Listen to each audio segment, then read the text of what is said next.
daming parkingan dito.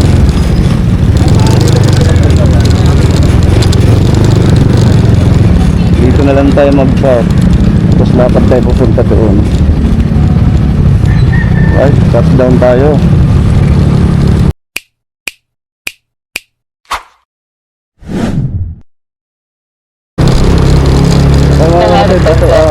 Start tayo dito sa Palusong.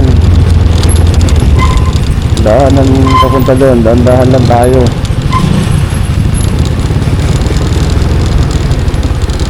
Ayan o, dahan. Niogan, Laurel, Batangas.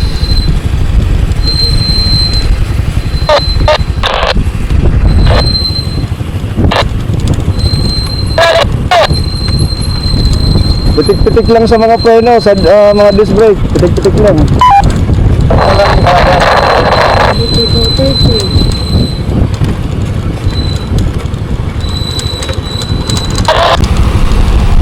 So ito mga kapatid, hindi naman siya masyadong parik dito sa Niogan. Pero may matarik lang. Pero namang hindi masyado. Pero alalay lang. May landslide. Nangangamoy yung mga preno naman sa unahan. Yan, lusong lang tayo luso. Ang bilis-bilis.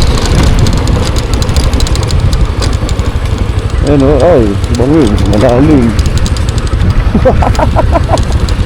Malalim. Malalim pala dyan.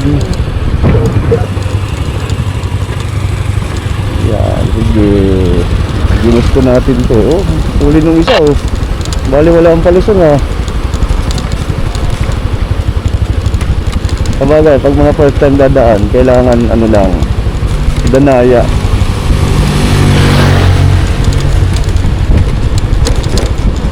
Ang ganda lang dito.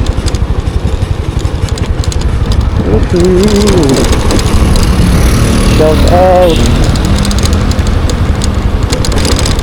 Shout out sa matarik na daan. Mga mamoy preno na naman sila. Lutong uli, lutong. Kita ang ano dito, Taal. Ang lutong Taal. Tumatapos yun.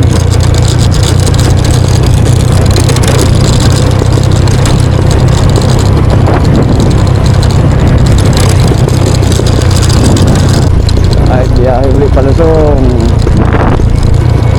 At pumahinga na.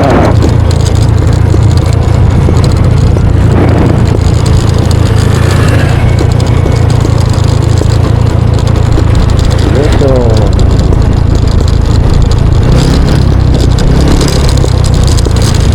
Napapalapit na tayo, makababa. Kaunti na lang.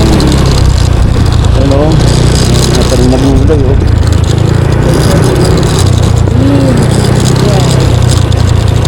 Going glass of home. Sige dong, makitid ang daan dito kapag lasing-lasing pag nalaglag. Lagot. Isa lang. Hindi, isa lang. Ay, lalim eh. Hindi ka talaga pwede dito dati. Walang ano, walang harang dito. Delikado magdalong talaga yan. Paglasing lang di. Lalim. Ganda di.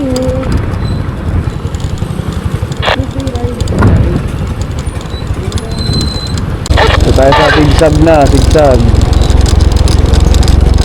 Okay, na. Pag may sasakyan dito, bigayan lang. Lalim sa ilalim eh. Accident run area, check your brakes. Alright, thank you sa paalala. Lalim ah. Very high time. Yan, Palusong na. The first time natin ito mga kapatid dito makakadaan. Malalim talaga siya rito. So delikado rito yung mga ano, mga motor na iba na. Lalo kapag maulan, madulas to. Kaya kailangan dito yung mga motor na naka-disc brake ay alalay. Kasi tarik talaga siya.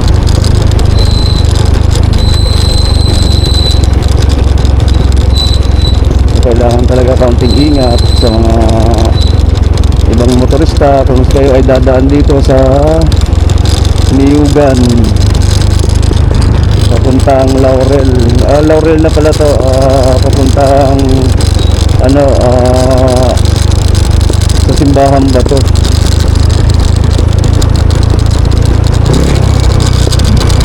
Simbahan ba to?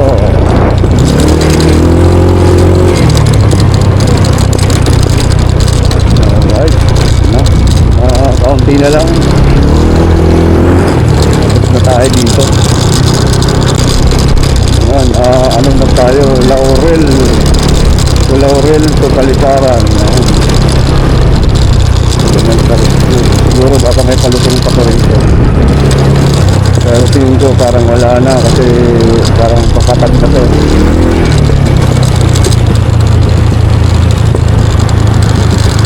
So yun, pakatag na tayo. Nakatambay. Parang malalim pa rin pala.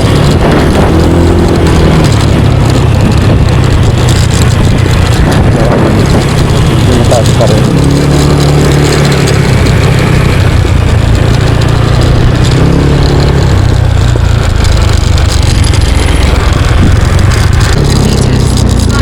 Simbahan ba to?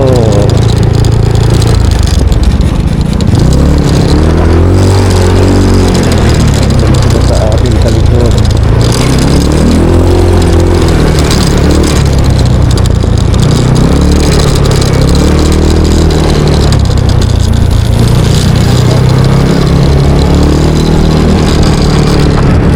Malapit na tayo, 9 minutes. Nandun na tayo sa simbahan ba to? 3 kilometro, 3.6.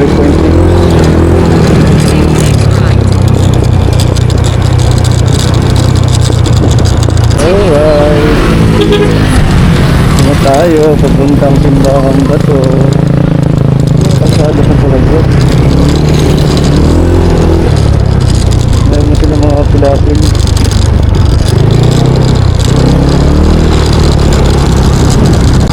Ang 2 kilometro na lang nasa simbahan na tayo. 2 kilometers more. Hindi natin nakakatagan galing tayo sa mundo.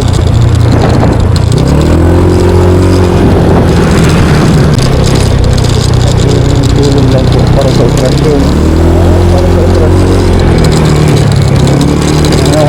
Nangihingi pala na sila.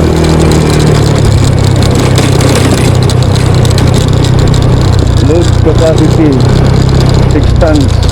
So nagpas tayo. Kulang tayo ng 6 tons. Bawal lang. Ang ganda ng sapa.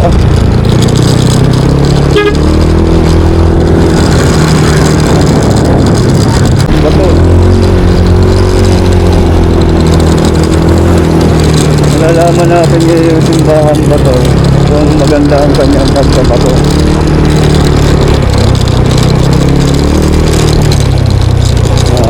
3 minutes. Take the next right. 150 meters. Malibak dito pagkakapasok. Going to landslide.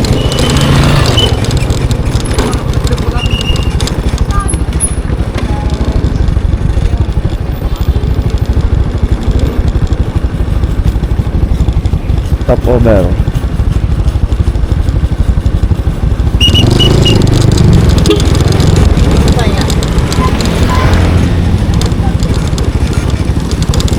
Thank you. Punta tayo dito sa simbahan ba to?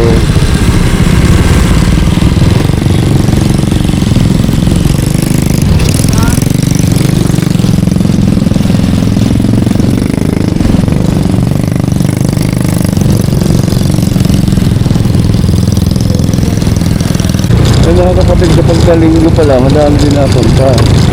Ang dami ang parking, ang parking ng motor. Tayo, didiretso lang at mapailan sila dyan. Sa akin. Yun.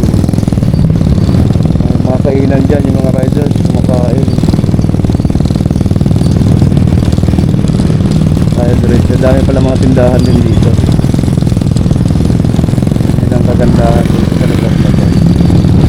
Tapos ang parking, tuloy-tuloy ang property na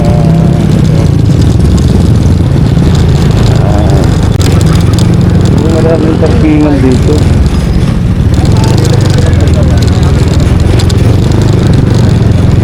Dito na lang tayo mag-park. Tapos dapat tayo pupunta doon. Right, touchdown tayo.